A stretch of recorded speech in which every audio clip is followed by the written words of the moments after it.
now is Senate Appropriation Committee member, Senator Markwayne Mullin. Senator, great to have you. Thank you so much for being here. Thank you. Wow, what a reaction from your colleagues on the left. Maria, it's all gloom and doom for them.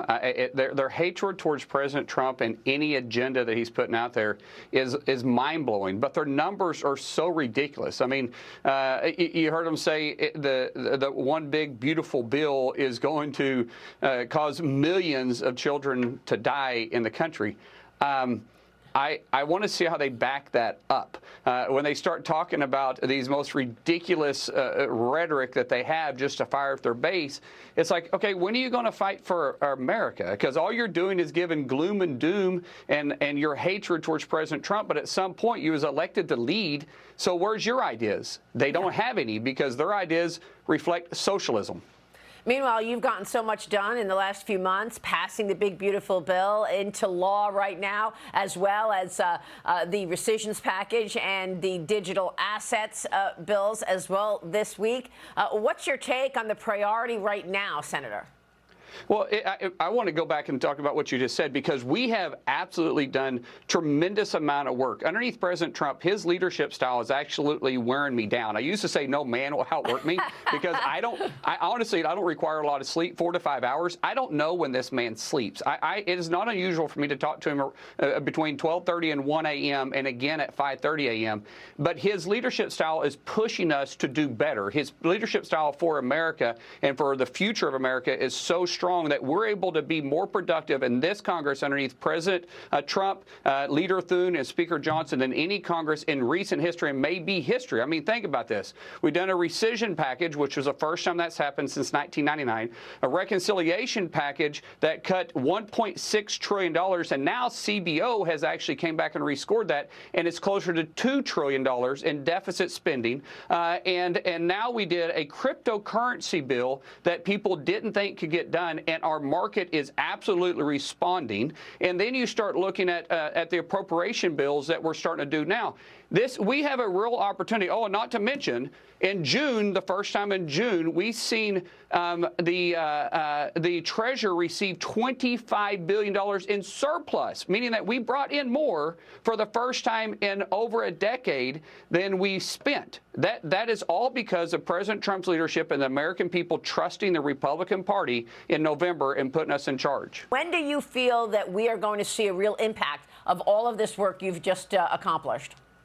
Well, when people know we're starting to get our physical house in order, they start betting on America again. And then when we start taking care of permitting reform, actually permitting reform to where it brings stability in our federal government and the people's ability to be able to project how to build and what it's going to cost to build, and then we make taxes permanent, which we did, you're going to see that impact happening right now because people are investing in America. We made taxes permanent. So that wasn't just for corporations. That wasn't just for millionaires and billionaires. This attached, making it permanent affects every single household in America. But when you make the tax cuts permanent, also people can bet on America too because they know what the cost of production is going to be on manufacturing. So you're going to see manufacturing come back. You're going to see reinvestment in research and development, which that's the future of America. R&D is what we call it in the tax world. When you start looking at individual small businesses that are bringing back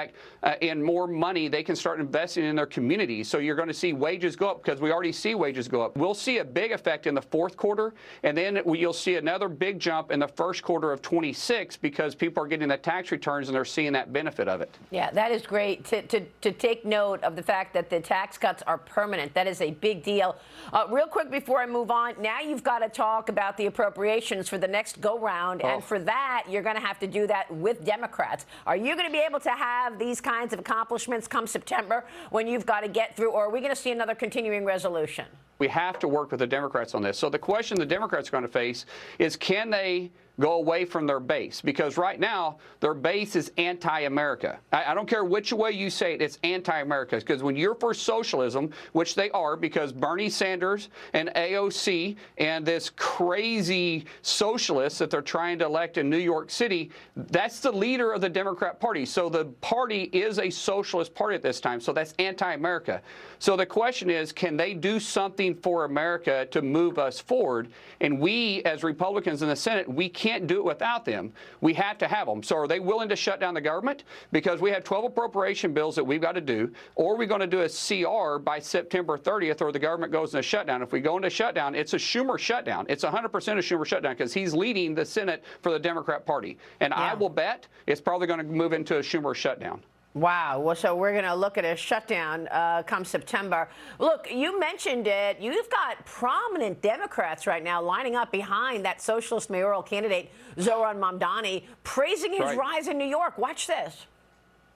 I will endorse him. Look, he's a very charismatic, relatable person. I agree that this Democratic Party needs to center more on working class Americans, that we need to raise the wage, and that we need a more economically populist agenda. Wow, I wasn't expecting that from Ro Khanna. I mean, House Democrat leader Hakeem Jeffries meeting with Mamdani on Friday. Is this the direction now of the Democrat Party? You just said he's actually the leader. I thought Hakeem Jeffries was in the lead, but it looks like the AOC arm and Mamdani is really leading things. Well, think about this. He says charismatic. Well, I've never seen a socialist come to power that wasn't charismatic, but once they come into power, they bring down the hammer. They control you by controlling your education, your health care, and your food supplies. And by the way, have you ever met a poor socialist leader? No, because they rob from everybody else while they're pointing fingers at those that have made it in the right way through capitalism. Wow, that's incredible. Senator, we'll be going to be watching this certainly closely. We so appreciate your time this weekend. Thank you. Thank you for having me on. All right, Senator Markwayne Mullin.